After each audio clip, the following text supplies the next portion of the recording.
तर सर्वप्रथम तुम्हाला व तुमच्या परिवाराला गुढीपाडव्याच्या खूप खूप शुभेच्छा. गुढीपाडवा प्रत्येक वर्षाची सुरुवात काहीतरी नवीन घेऊन येतो. नवीन स्वप्न, नवीन आशा आणि मनात एक वेगळीच पॉझिटिव्ह एनर्जी. सकाळी उठल्यापासून एक वेगळीच उत्सुकता असते. सगळीकडे साफसफाई, देवपूजा, तयारी आणि मनात एकच विचार, आजचा दिवस स्पेशल बनवायचा. गुढी उभारताना प्रत्येक वेळी मनात एक वेगळीच भावना येते. ही फक्त एक परंपरा नाही, ही आहे आपल्या संस्कृतीची ओळख. ही आहे विजयाचं प्रतीक आणि आपल्या आयुष्यात येणाऱ्या प्रत्येक नव्या सुरुवातीचं स्वागत. गुढीसमोर काढलेली रांगोळी फक्त काही रंगाची डिझाईन नसते. हे रंग असतात आनंदाचे, हे रंग असतात पॉझिटिव्हिटीचे. प्रत्येक रेषा, प्रत्येक रंग आपल्या मनातली खुशी बाहेर आणत असतो. आणि अजून एक गुढीपाडव्याचा एक खास भाग म्हणजे हा प्रसाद, गूळ आणि कडुलिंबाची पानं. याची चव थोडी गोड आणि थोडी कडू लागते, जसं की आपलं आयुष्य. कधी आनंद, कधी अडचणी, पण शेवटी सगळं गोड होतं. या सणातील सगळ्यात खास गोष्ट म्हणजे आई. सकाळपासून स्वयंपाकघरात बिझी, पण चेहऱ्यावर फक्त समाधान. कारण तिच्या हाताच्या जेवणातच घराचं सुख लपलेलं असतं. त्या चवीत असतं प्रेम आणि माया. पण एक मिनिट, तर मित्रांनो, गुढीपाडव्याच्या दिवशी जवळपास सर्वांच्याच घरात, सर्वांच्याच म्हणण्यापेक्षा कंपल्सरी सर्वांच्या घरामध्ये पुरणपोळी हा प्रकार बनतो. कारण की हा आपला सण आहे आणि या सणाच्या दिवशी पुरणपोळीच असते. आमच्या घरामध्ये आज पुरणपोळी नाही तर खीर चपातीच आहे ना. तर आमच्या घरामध्ये आज खीर चपाती बनलेली आहे. याचं कारण मी सांगतो. तर आईचं म्हणणं असं आहे की पुरणपोळी बनवायला खूप टाइम लागतो. म्हणजे पुरण बनवणे, परत त्याच्या पुरणपोळ्या बनवणे, भात बनवणे, भाजी, आमटी, पापड बिपड, म्हणजे खूप पसारा आहे त्याच्यामध्ये आणि खूप टाइम लागेल. म्हणजे जवळपास 3 ते 4 तास लागतील. आणि या 4 तासामध्ये खूप गॅस उडेल. यामुळे आज आईने फक्त आणि फक्त खीर आणि चपाती करायचा निर्णय घेतलेला आहे. आणि जेव्हा मी हा निर्णय ऐकला तेव्हा मला असं वाटलं की हा निर्णय योग्य आहे. कारण की आम्ही 2 दिवस झाले ना गॅस भरून, 2 दिवस झाले गॅस भरून आणि आम्ही गॅस भरलेला आहे 2500 तर ठीक आहे, यावेळेस पुरणपोळी नाही, पण यावेळेस आपण फक्त खीर आणि चपाती खाऊनच खुश राहूया आणि गॅसची बचत करूया. तर मित्रांनो, गुढीपाडवा म्हणजे आपल्या मराठी माणसांचं नवीन वर्षाची सुरुवात आहे. ऑफकोर्स तुम्ही खूप साऱ्या लोकांनी एक संकल्प केला असेल की या नवीन वर्षाचं काहीतरी करायचं आहे, नवीन वर्षाची काहीतरी एक नवीन सुरुवात केलेली असेल, नवीन वर्षाचं तुम्ही काहीतरी स्वप्न पाहिलेलं असेल.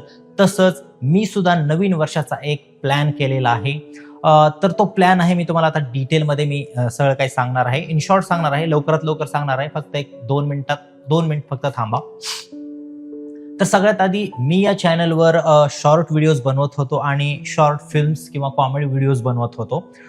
कॉमेडी व्हिडिओज जे आहेत ते बनवायला खूप मेहनत लागते, कलाकार लागतात, थोडंफार बजेट वगैरे सगळ्या काही गोष्टी लागतात. तर त्यामुळे ते रेग्युलर करणं खूप अवघड आहे. त्यासाठी मी या चॅनलवर व्लॉगिंग सुरुवात करणार आहे. रेग्युलर व्लॉग करायला सुरुवात करणार आहे, एकदम कन्सिस्टंटली.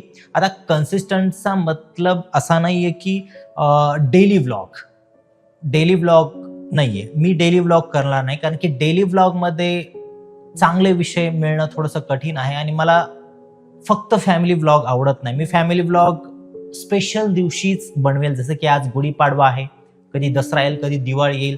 हे मी फक्त मोजके आणि छान छान जे सण असतात त्यावरच मी फॅमिली व्लॉग बनवेल.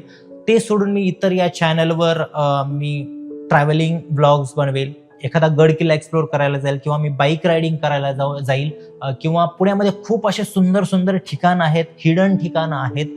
मी ते ठिकाण तुम्हाला दाखवण्याचा प्रयत्न करेल. तिथं कसं जायचं, काय व्यवस्था आहे आणि तिथे गेल्यानंतर काय आहे पाहायला, मी या सगळ्या काही गोष्टी त्या व्लॉगमध्ये कव्हर करणार आहे. म्हणजे मी खूप साऱ्या प्रकारचे मी यावर व्लॉग्स करणार आहे. म्हणजे थोडक्यात मला हे सांगायचं आहे की मी या चॅनलवर तुम्हाला ते दाखवणार आहे जे मराठीमध्ये अजून तर कोणी दाखवत नाही. तर आता दुसरा मुद्दा, आता तुम्हाला प्रश्न पडला आहे, मग शॉर्ट फिल्म आणि कॉमेडी व्हिडिओज सोडून देणार आहात का? तर नाही, शॉर्ट फिल्म्स आणि कॉमेडी व्हिडिओज हे मी सोडून देणार नाही. मी तुम्हाला सांगतो की 2019 मध्ये मी एक चॅनल बनवला होता शॉर्ट फिल्म आणि लॉंग कॉमेडी व्हिडिओसाठीच. मी 2019 मध्ये मेहनत केली, पण त्याला तो रिझल्ट मिळाला नाही, पाहिजे तसा रिस्पॉन्स मिळाला नाही. ऑफकोर्स मी तेव्हा नवीन होतो, कंटेंटमध्ये तो दम नव्हता, माझ्या ॲक्टिंगमध्ये दम नव्हता, मला डिरेक्शनमध्ये मला खूप अडचणी येऊ लागल्या होत्या तेव्हा, कारण की तो माझा फक्त लर्निंग फेज होता. पण मी पूर्ण लर्निंग झाली. 2019 गेला, 20 मध्ये तर लॉकडाऊन लागलं, ते वर्ष तसंच वाया गेलं. 2021 येईपर्यंत जराशे प्रॉब्लेम झाले प्रॉब्लेम म्हणजे काय झाले की खूप वर्ष निघून गेली ना. एक वर्ष 2019 गेला, 20 गेला, म्हणजे खूप हा मोठा काळ आहे. तर या 2 वर्षात काही नाही झालं तर आता इथून पुढे काय करणार आहे मी, हा विचार कदाचित माझ्या पार्टनर लोकांच्या मनात आला आणि त्यांना असं वाटलं की आता हा काय करणार आहे. मग तिथून पुढे मला असं वाटतं की त्यांनी मला सिरियस घेतलं नाही. तर त्या चॅनलवर मी आतापर्यंत 15 ते 20 शॉर्ट फिल्म आणि कॉमेडी व्हिडिओज बनवलेले आहेत, ज्यामध्ये ऑफकोर्स ॲक्टिंग वीक आहे, डिरेक्शन वीक आहे, परत कंटेंटही खूप दमदार नाहीये, पण मजेशीर आहे. तुम्ही पाहिलं तर तुम्हाला ते आवडेल. आणि मी इथून पुढे त्या चॅनलवर मी माझ्या शॉर्ट फिल्म्स आणि कॉमेडी व्हिडिओ चालू करणार आहे. तर ऑफकोर्स आता या संडेला एक व्हिडिओ येणार आहे.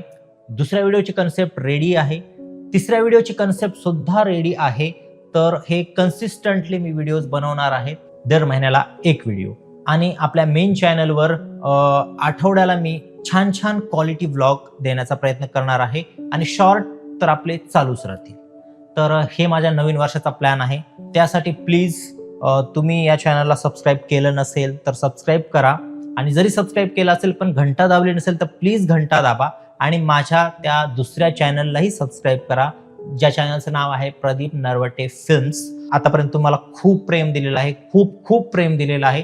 असंच प्रेम तुमचं सतत राहू द्या, आणि खूप खूप धन्यवाद त्यासाठी. आणि परत एकदा गुढीपाडव्याच्या खूप खूप शुभेच्छा.